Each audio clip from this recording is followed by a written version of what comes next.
Hey, salut à tous, j'espère que vous allez bien. On se retrouve aujourd'hui pour la vidéo partie 2 de notre dessin sur le zèbre. Pour rappel, si t'as pas fait la partie 1, donc l'étape de croquis, je te conseille d'aller le voir, je te mettrai un lien dans la description. Et donc aujourd'hui on va travailler sur notre dessin, on va pouvoir apporter les couleurs et donner du réalisme à l'ensemble. Allez, c'est parti, intro.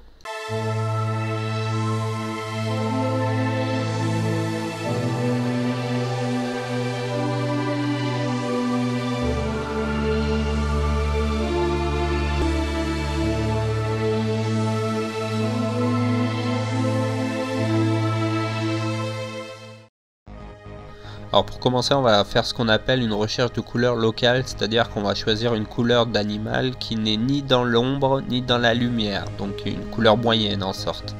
Donc je crée un nouveau calque, je mets en dessous du calque line, je prends une broche dure, une brosse ronde, pas à bord flou quoi. Ensuite je vais faire la première méthode, ce serait d'utiliser la baguette magique tout autour de notre personnage.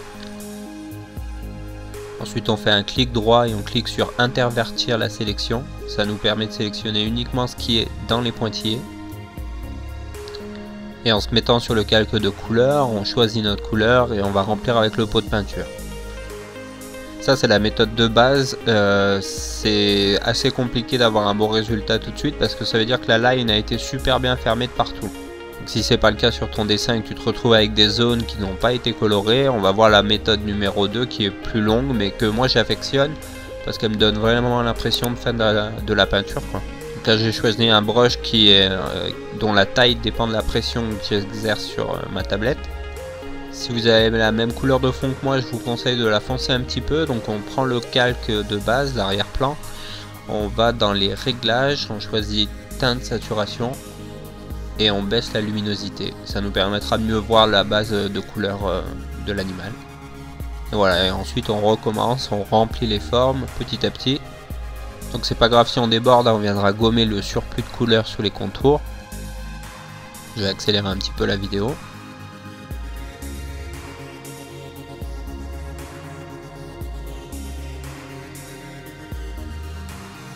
Là je trouvais que ma couleur était un peu trop claire, donc pareil je refais un calque de réglage teinte saturation et je baisse la luminosité.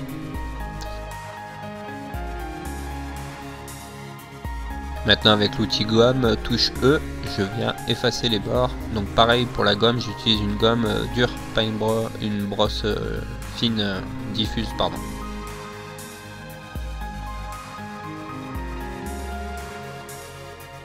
Voilà, donc on efface, on nettoie, et là on est à peu près pas mal. Après comme je le disais dans la vidéo partie 1, j'aime bien commencer par l'œil, donc je baisse l'opacité du calque de line, je fais un calque par dessus, tout en haut de la pile, et avec un brush dur, pareil, je viens dessiner mon œil petit à petit en apportant une touche de reflet de lumière, ce qui va donner plus de réalisme. Donc voilà, là ça me permet d'humaniser la bestiole. Donc là en baissant l'opacité de mon calque de line, je me rends compte que les bordures de la base colo sont pas très propres, donc je les retouche un petit peu. Et maintenant on va faire un nouveau calque et on va le passer en mode écrêtage. Donc clic droit, mode écrêtage. Une fois que j'ai créé ce calque, je vais double cliquer sur son nom et je vais le renommer ombre. Donc je vais prendre une couleur un peu plus foncée que celle de la couleur de base. Donc je fais un Alt, clic droit en ayant le pinceau sélectionné, ce qui me permet d'avoir la couleur locale. Et je vais dans mon nuancier et je baisse légèrement l'opacité. Ensuite je choisis une broche pression en fonction de l'opacité. J'enlève la pression au niveau de la taille et je viens colorer petit à petit mes zones d'ombre.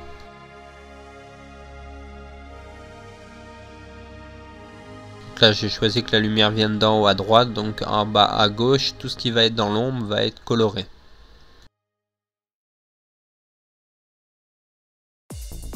Le museau de l'animal étant assez foncé, on peut se permettre de passer plusieurs couches. On va même foncer légèrement le fond encore pour se rendre mieux compte. Donc là vous remarquerez que je fais plusieurs passages, ce qui me permet de foncer de plus en plus la teinte. Une nouvelle fois, je pense que ma base de couleur est encore un peu claire, pardon, donc je vais retourner sur mon calque de base de la couleur, je vais aller dans les réglages, teinte saturation et je vais baisser la luminosité de quelques points. Je recrée un nouveau calque par-dessus les deux autres, je le mets en mode écrêtage. Cette fois je vais venir peindre la lumière, donc avec la touche Alt je sélectionne la couleur de base de mon animal et je vais dans le nuancier et je choisis une couleur légèrement plus claire.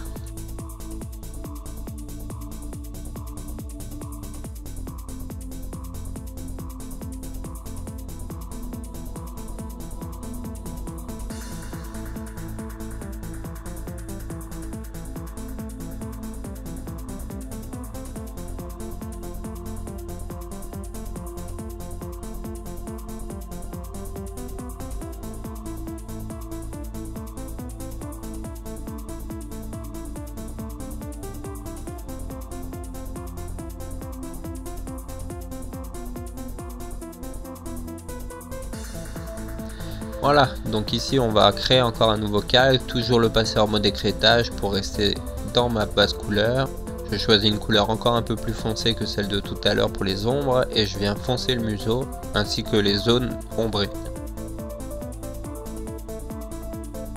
N'hésite pas à baisser l'opacité du calque de line et avec le calque de référence pour les yeux, je viens foncer la narine et la mâchoire.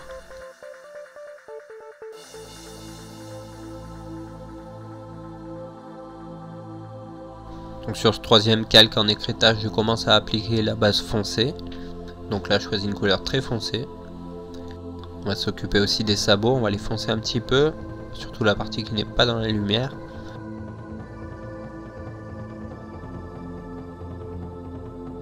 Voilà, donc à partir de là, on va pouvoir créer un nouveau calque, on passe par-dessus le calque de line. Je vais l'appeler bande, on aurait pu l'appeler zébrure, rainurage. Et avec un broche dure, avec la pression, enfin la taille en fonction de la pression, on va venir faire nos dessins de bande.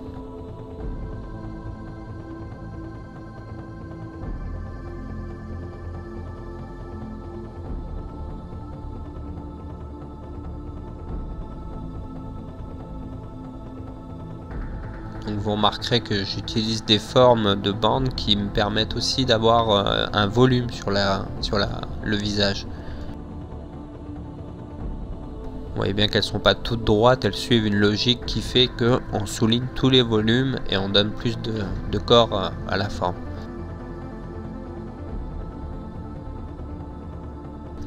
Donc je sais pas ce que vous en pensez, mais tout de suite moi je trouve qu'avec les bandes là ça commence à donner un style vraiment beaucoup plus réaliste. Il a une bonne bouille ce zèbre.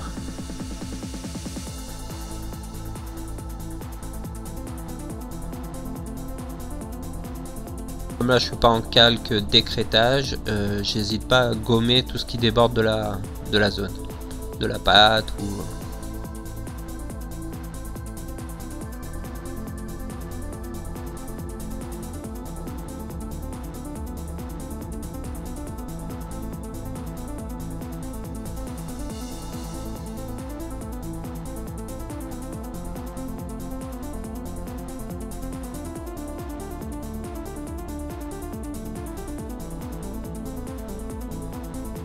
Vous remarquerez que pour les pattes, les lignes sont plus fines que sur le ventre. Je vais même d'ailleurs venir grossir encore un peu celle du ventre.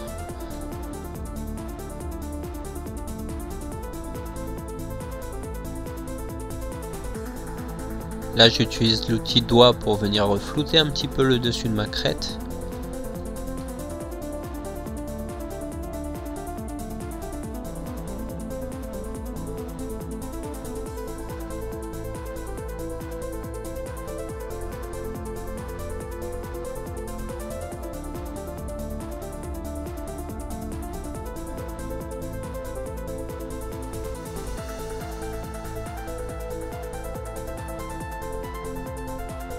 Voilà qui est fait. Donc maintenant je vais venir sélectionner tous mes calques en appuyant sur la touche mage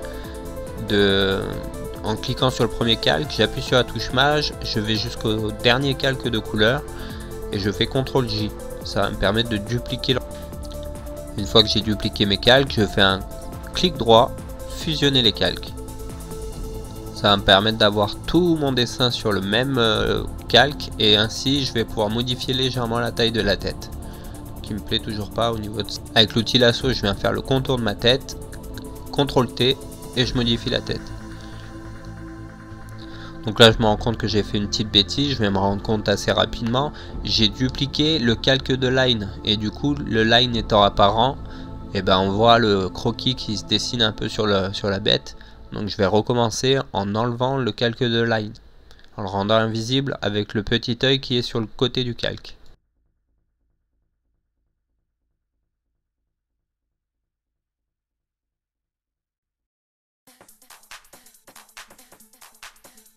Pour rappel, pour revenir en derrière, il suffit de faire CTRL Z.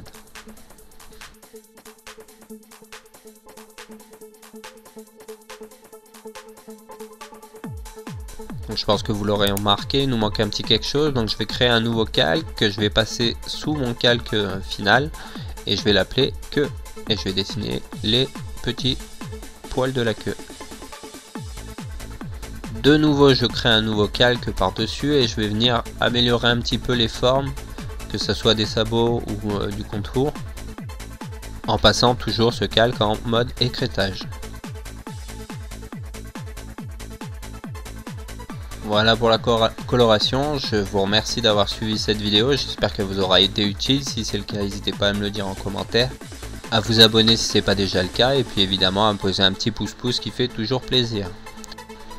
Dans la prochaine vidéo je vous montrerai comment dessiner un dragon peut-être, je sais pas si c'est une idée qui vous plaît, dis-le moi en commentaire, tu peux aussi voter pour que je dessine autre chose, hein, fais-moi des propositions.